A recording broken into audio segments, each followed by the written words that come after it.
Hi, my name is Dan Moskaluk. I'm a former police officer with the Royal Canadian Mounted Police with 33.5 years service. For the past 2.5 years, I've been involved with animal rights activism as an activist and as well as an advocate for animal rights activists. Initially, I became involved in the vegan, whole food, plant-based lifestyle as a result of a terminal cancer diagnosis. In 2013, I was diagnosed with stage 4 kidney cancer, which is known as terminal, with a 5% survival rate. I attribute my successes to beating my cancer to adopting a whole food, plant-based lifestyle. We then come to learn that we are causing the suffering to billions of animals only to make ourselves suffer. It's absurdity. As I was recovering from the cancer, I started reading more and more about animal rights activism. This issue started popping up, as to say, in my social media feeds, and I became very, very interested in it. The first time that my wife and I participated in an activist protest, that being the March to Close All Slaughterhouses, actually on our anniversary date. That's how we celebrated our 28th anniversary. Now, as a police officer, people have asked me, well, how is it that you can one day be enforcing laws and perhaps even being on the other side of protest lines? And yes, I've participated in numerous protests as a police officer, where my duties have been to provide public safety for those participating in the protest, as well as for the issues or the spaces that are being protested against. Now I straddle that protest line, and I've participated on the other side of the protest line as an activist, as an animal rights activist. Why and how does a police officer come to that point in their ideology? Well, it's very, very simple. As a police officer, for the past 33.5 years, it's been ingrained into me to recognize violence, to recognize suffering, to recognize victimization. And as a police officer, it's been my duty, sworn duty, to intervene and to prevent violence and as well assist victims of violence and victimization. So for 33.5 years, as a police officer, I've been helping human victims. We're fortunate as humans that we have multiple rights that protect us against violence. Now, as an animal rights activist, what initially drew me to it is that I saw a level of brutality involved in the animal agriculture industry that shook me to the core. And that, as a police officer, again, that same purpose of needing or feeling compelled to intervene and to try and prevent or to assist these victims. So I have the same purpose, but simply my purpose has cross-sectioned all species now. It's just a different victim. I've been to live slaughterhouse vigils. I've seen the animals, I've heard the animals, and I've looked into their eyes. Diabetes, certain types of cancer, obesity, heart disease, all diseases that are avoidable, preventable, and reversible by leaving animals off your plate. Environmental degradation, the health component of it, as well as the well-being of animals. When you look at the damage that animal agriculture is causing to the planet, it being the second leading cause of climate change, just below industrialization, just above transportation. That's all trains, planes, and automobiles combined. Animal agriculture is killing this planet, it's killing us, and it's killing billions of animals annually. We don't need to make these animals suffer. Since becoming an animal rights activist, I've been able to fully align my values with my physical actions. I've exercised my constitutional right in a lawful way. I've been at actions where individuals have looked at the consequences of breaking laws, of trespassing onto agricultural properties, onto farms, to breaking into barns, but not with a criminal intent. Their only intent is to show what is going on behind these closed doors, behind these windowless buildings, to show what this industry has been hiding from the public for decades. An industry that relies on total secrecy.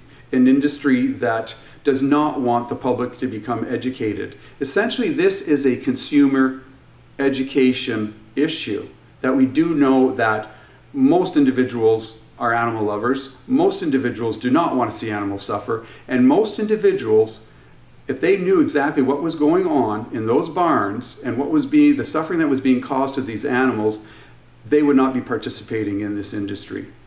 Unfortunately, right now, the system, the laws show that these animals, these living sentient beings, are categorized as property when we know they're not property. They are living beings. So for somebody somebody would certainly feel compelled to take action and to save an animal.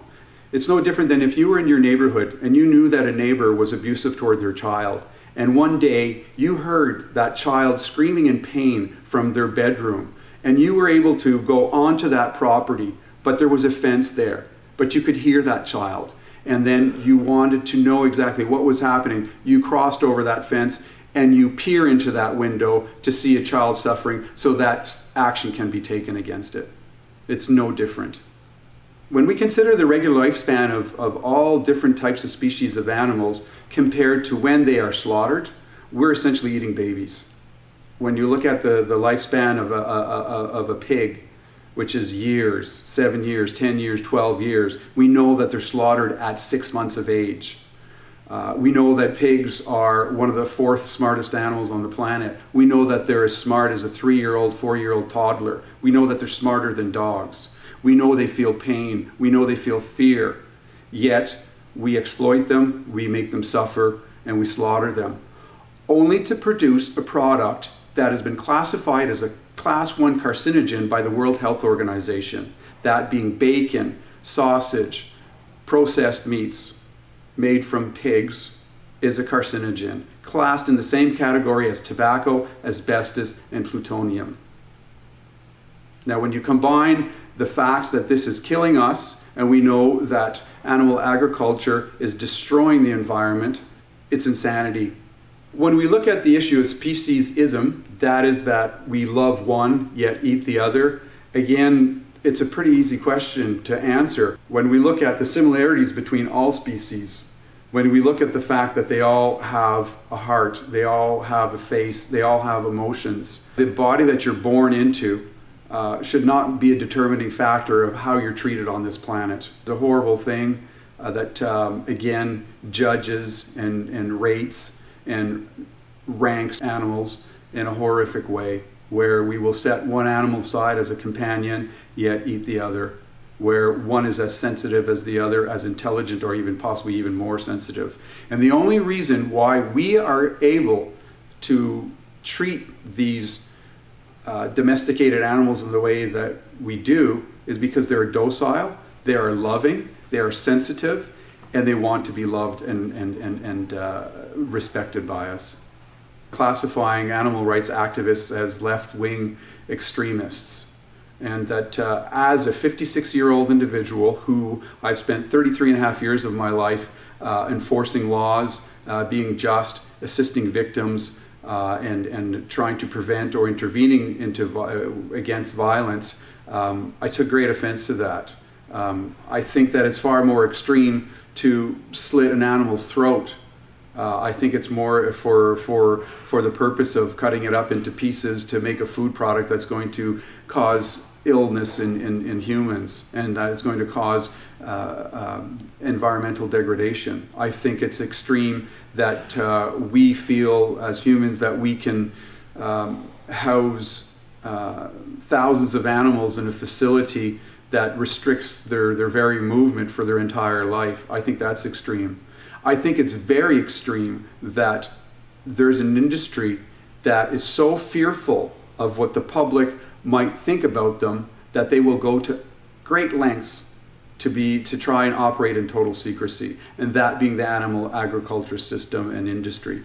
The public has a right to know. Police officers anywhere are facing this dilemma more and more right now as the animal rights movement increases in size. These protests are happening more frequently in more cities and in larger scales. Without a doubt, many police officers do face a serious dilemma, that of carrying out their duties and enforcing laws that they themselves may feel are unjust. That being perhaps, I even myself, as being a vegan police officer, and I know others now that have participated in having to conduct their duties at protests, it certainly does cause a dilemma for them. But again, that we do know that the law is the law, and that they are there to uphold the law. What I can say to that is I am happy that I don't necessarily have that dilemma anymore, because I'm a private citizen, and that I'm an animal rights activist, and that I want to do what I can and to hopefully prevent this suffering and this victimization to these multitude of species that we see are being exploited. Another message that I do want to convey. Oh, go ahead. Go ahead. Yeah. The vegan police are in the house. The vegan police is in the house. That's so funny because this is actually an interview with a vegan cop. That's too funny. I might have to throw that in the video. Many police forces in North America are quite well versed with their responses to animal rights activism and the movement itself, where we see proper conduct, proper behavior, measured approaches, and measured responses to the actions that are taking place. The issue that can come up, though, is that if there is an implicit bias that develops within an individual officer, that might create escalation, that might create a wall between the communication. What I always am hopeful to convey as well to law enforcement agencies is that hopefully they will educate themselves as much as possible on the different movements that they interact with, so that they have a better understanding as to what the goals are of those movements. But by and large, that we do realize that if a law is broken, that they will have to take action. But that being said, that individuals have legal rights to expect certain conduct from their police officers, to be treated with respect, and to be treated within their legal rights. Concerned citizens that want to intervene when they see an animal suffering. In the United States, there are certain laws that are on the books that permit individuals to intervene in those situations. And we're hopeful that we'll see police forces that are under those jurisdictions will enforce those laws to assist these activists who, within their legal rights, are carrying out those rescues. If there is an offense being committed, yet for the necessity of providing life and care to a living being, perhaps there can be some common ground, and the end goal of saving a life is completed. A very close friend of mine, Jenny McQueen from Ontario, Canada, effected an open rescue a couple of years ago where she faced criminal charges for conducting that rescue. Jenny went into a facility and rescued a piglet. She was very forthright with the police prior to her being charged, where it was publicized to the extent where footage was provided publicly, and that Jenny was very transparent as to what she carried out. Jenny was the subject of a search warrant at her residence, and she was also arrested and detained for the offenses that she committed or that she admitted to committing. Those charges were withdrawn by the courts. There's a lot of pondering right now as to why those charges were dropped. The industry knows that animal rights activists, if charged, will not plead to lesser offenses, will not take a plea bargain, that they do want to go to court. But the problem is, if they do go to court, everything becomes public record. All the documentation, all the footage, all the photographic evidence will be entered as a court exhibit and will be made available for public display. It becomes public record.